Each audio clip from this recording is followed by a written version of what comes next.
উচ্চ মাধ্যমিক 2025 ABTA test paper দর্শনের পেজ AC9, AC10 এবং AC11 এর সমস্ত এমসিকিউ এবং এসএকিউ প্রশ্নের উত্তর সহ সমাধান এই ভিডিওটি থেকে তোমরা পেয়ে যাবে।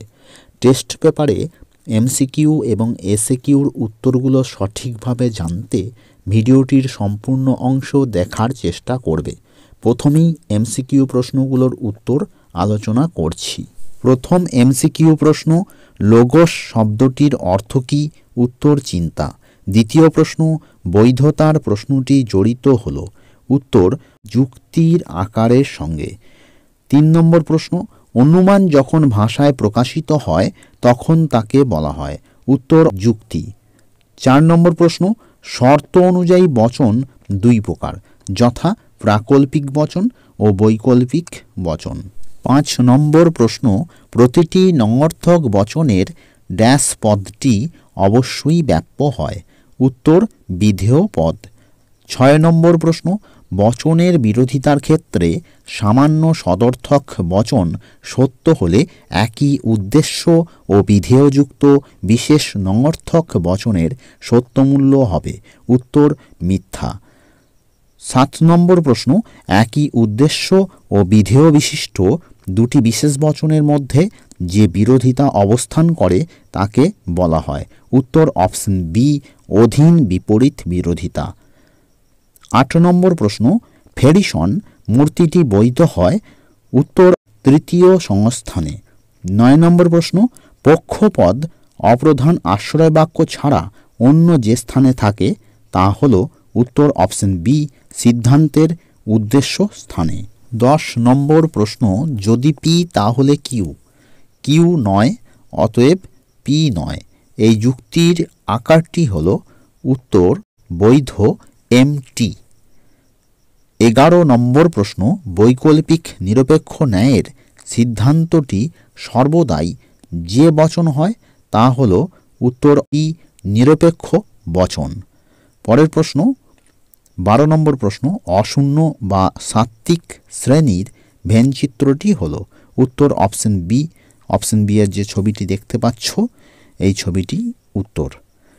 13 নম্বর প্রশ্ন, কোনো এস নয় অপি, এই বচনটির বুলীয় ভাষ্য হল। উত্তর option C, S bar P bar সমান 0। 14 নম্বর প্রশ্ন, কোনো সত্যাপেক্ষক যৌগিক বচনের সত্যমূল্য নির্ভর করে। উত্তর শুধুমাত্র অঙ্গ বচনের ওপর। পরের প্রশ্ন অর্থাৎ 15 নম্বর প্রশ্ন, P triple bar curl P, এই বচনাকারটি হল। অপশন বি, উত্তর সত্য মিথ্যা। 16 নম্বর প্রশ্ন, খেলা চলবে যদি না বৃষ্টি হয়, বচনটির প্রতিকায়িত রূপ হল কার্ল আর হর্ষু এম। 17 নম্বর প্রশ্ন, উপমা যুক্তির সিদ্ধান্তের সম্ভাব্যতার সর্বাপেক্ষা গুরুত্বপূর্ণ শর্তটি হল। অপশন এ, সাদৃশ্যের সংখ্যা। 18 নম্বর প্রশ্ন, আরোহ অনুমানের সমস্যাটি হল। উত্তর সামান্যীকরণ। 19 নম্বর প্রশ্ন, অপসারণ সংজ্ঞা প্রদান ইত্যাদি হল ড্যাশ আরোহ অনুমানের অনুসৃত প্রক্রিয়া। উত্তর বৈজ্ঞানিক। 20 নম্বর প্রশ্ন, বহুকারণবাদকে সমর্থন করেন। উত্তর বেইন। 21 নম্বর প্রশ্ন, ভেজা কাঠে অগ্নিসংযোগ ধূম সৃষ্টির কারণ। এখানে কারণ কথাটি যে অর্থে ব্যবহৃত হয়েছে সেটি হল। উত্তর সি, পর্যাপ্ত ও আবশ্যিক শর্ত। 22 নম্বর প্রশ্ন, ড্যাশের মতে কারণ হল সদর্থক এবং নঙর্থক শর্তের সমষ্টি। উত্তর বি, মিল। 23 নম্বর প্রশ্ন, মিলের যে পদ্ধতিতে কাকতালীয় দোষ হয় তা হল। অপশন বি, ব্যতিরেকী পদ্ধতি। 24 নম্বর প্রশ্ন, মিলের যে পদ্ধতি কার্যকারণকে সহ অবস্থান থেকে পৃথক করতে পারে না, সেটি হলো উত্তর অন্যই পদ্ধতি। এবার চলে যাই 2 দাগের সংক্ষিপ্ত উত্তর ভিত্তিক প্রশ্নাবলী বা এসএকিউ প্রশ্নের উত্তরগুলোতে। এসএকিউর উত্তরগুলোর পূর্বেই প্রশ্নগুলো দিয়ে দিলাম। এবার এই প্রশ্নের ক্রম অনুসারে উত্তরগুলো আলোচনা করব। 2 দাগের প্রথম প্রশ্ন, যুক্তি কাকে বলে? উত্তর, অনুমানের ভাষায় প্রকাশিত রূপকে যুক্তি বলে। 2 দাগের 1 অথবা প্রশ্নটি হলো, যুক্তির বৈধতা বলতে কি বোঝো? উত্তর, যুক্তির বৈধতা বলতে যুক্তিবাক্য তথা হেতুবাক্য থেকে সিদ্ধান্তের অনিবার্যভাবে নিঃসরণ হওয়াকে বোঝায়। 2 দাগের 2 প্রশ্নটি হলো, বিপরীত বিরোধিতা ও বিরুদ্ধ বিরোধিতার মধ্যে পার্থক্য করো। এই পার্থক্যটা তোমরা দেখে নাও। 2 দাগের 2 অথবা প্রশ্নটিতে চলে যাই, যদি এ বচন সত্য হয় তবে এর বিরুদ্ধ বচনের অসম বিরোধী বচনের সত্যমূল্য কী হবে?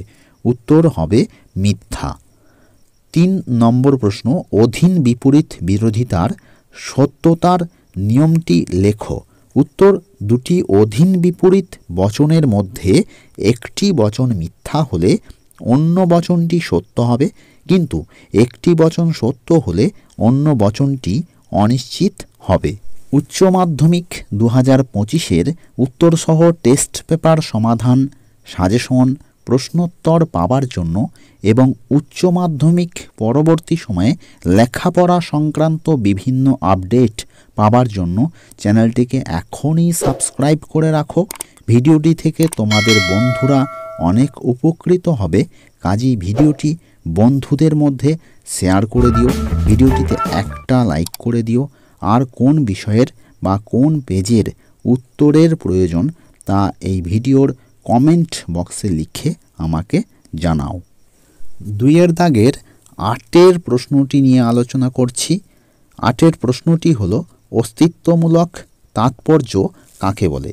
উত্তর, অস্তিত্বমূলক তাৎপর্য বলতে বোঝায় কোনো বচনের মাধ্যমে কোনো বিশেষ ব্যক্তি বা বস্তুর স্বীকৃতি। 2 দাগের 10 প্রশ্নটি হলো, নিবেশন দৃষ্টান্ত কাকে বলে?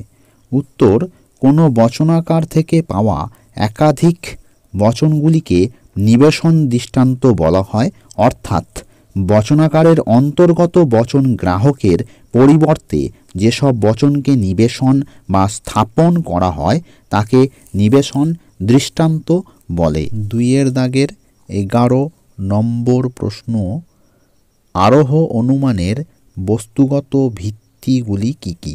উত্তর, আরোহ অনুমানের বস্তুগত ভিত্তিগুলি হল পর্যবেক্ষণ ও পরীক্ষণ। 11 নম্বর প্রশ্নের অথবা প্রশ্নটি হল, আরোহমূলক লাভ কি? উত্তর, বিশেষ বিশেষ জ্ঞাত সত্য থেকে অজ্ঞাত সামান্য সত্যে উপনীত হওয়ার যে ঝুঁকি থাকে তা অতিক্রম করাই হলো আরোহমূলক লাভ। 12 নম্বর প্রশ্ন, অবৈজ্ঞানিক আরোহ অনুমানকে কি মূল্যহীন বলা যায়? উত্তর, অবৈজ্ঞানিক আরোহ অনুমানের মূল ভিত্তি হল অবাধ অভিজ্ঞতা।